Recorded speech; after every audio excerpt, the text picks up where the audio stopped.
अस्सलाम वालेकुम जी, क्या हाल चाल है? और भाई की जानब से वालेकुम अस्सलाम। आसिफ गुजर साहब, भाई यूरोप का वीज़ा कैसे मिलेगा और ख़र्चा कितना आ जाता है ओमान से? तो भैया ख़र्चा जो है ना, आप 60 से 70 आपका ख़र्चा आना ही आना है। कुछ भी करें, ये फ़ीसों में जाना है। उसमें आपके वीज़ा की फ़ीस जो कि एवरेज 40 से 2-4 ऊपर 2-4 नीचे जनरल यही है जो मोस्टली शेंजन वीज़ा की जो फ़ीस है। और उसके बाद इंश्योरेंस है 6 से 10 की, वो मिल जाती है हफ्ता 10 दिन की, 12-14 दिन तक की, और 1 से 2 वीक की। और उसके बाद अपॉइंटमेंट है, वो भी ऐसे 5 से 15 रियाल जो है जनरल रेट है। किसी का 6 है, किसी का 8 है, किसी का 10 है, किसी का 12-14, इस तरह। तो कम अज़ कम यानी 60 से 70। और होटल फ़्लाइट की जो रिज़र्वेशन अगर कोई आपको देगा ठीक है, सॉरी, तो आप सोच लें कि 5-10 उसके ऐड कर लें तो 70 रियाल आपका ख़र्चा होना ही होना है, कुछ भी करें। ठीक है। और ये आप तभी अच्छे से अप्लाई कर सकते हैं अगर आपको थोड़ा बहुत नॉलेज है और सही तरीके से आप अप्लाई करें तो आप खुद कर सकते हैं, नो प्रॉब्लम। और बहुत सारी डिटेल वीडियोज़ मैंने डाली हुई हैं, आप वो भी जाकर चेक कर लीजिएगा। और दूसरा रिक्वायरमेंट में जो है वीज़ा मान का आपका जो बताया है वो वैलिड होना चाहिए। बाकी वो तो 8-10 महीने रहंदा है फिर ड्राइव, यानी इतना हो कि अट्रैक्टिव हो, ना बहुत ज़्यादा फ्रेश हो, ना बहुत ज़्यादा एक्सपायरी के नज़दीक। कई होता है कि आज बताका बनाया था 10 दिन पहला वीज़ा, वो भी थोड़ा थोड़ा पुराना कर लिया करो, महीना 2 महीने चलो कर लिया करो।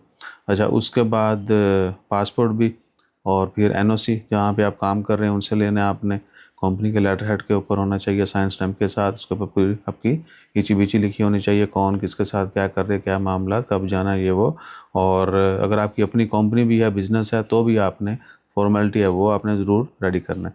कवर लेटर, अगर आपके पास बहुत ज़्यादा इन्फॉर्मेशन है शेयर करने के लिए आप चाहते हैं, या आपने काफ़ी ट्रैवल किया हुआ है, तो उसके लिए फिर आप एक कवर लेटर बना के उसमें बाकी मज़ीद भी एक्सप्लेन कर सकते हैं। वरना एनओसी जो बिज़नेस ओनर है उनके लिए एक ही चल जाता है, बस एनओसी कवर लेटर आप एक भी दे सकते हैं, उसमें थोड़ी ज़्यादा डिटेल ऐड कर दें। वरना अदरवाइज़ अलग से कवर लेटर बनाएंगे तो उसमें फिर काफ़ी आपको बेहतर तरीके से बनाना पड़ता है। और बैंक स्टेटमेंट है सबके लिए, जिन्होंने बिज़नेस वीज़ा के ऊपर अप्लाई करना होता है, जिनके बिज़नेस पार्टनर वीज़ा है, या और इस तरह के कोई भी बिज़नेस जो ओनर हैं जो नहीं, तो वो अपनी कंपनी की स्टेटमेंट लगा सकते हैं, लेकिन पर्सनल भी लगाया करें, सैलरियाँ भी पाया करो, ठीक है ना, उसके ऊपर ज़्यादा हो। और ये सारी भी अलग से डिटेल वीडियो डाली हुई हैं, स्टेटमेंट कैसे बनती है। मज़ीद जो आपके ज़हन में मुल्कों के नाम हुए, फलाने दा फलाने दा फलाने दा, वो भी कुछ वीडियोज़ में जो है एक्सप्लेन किया गया है।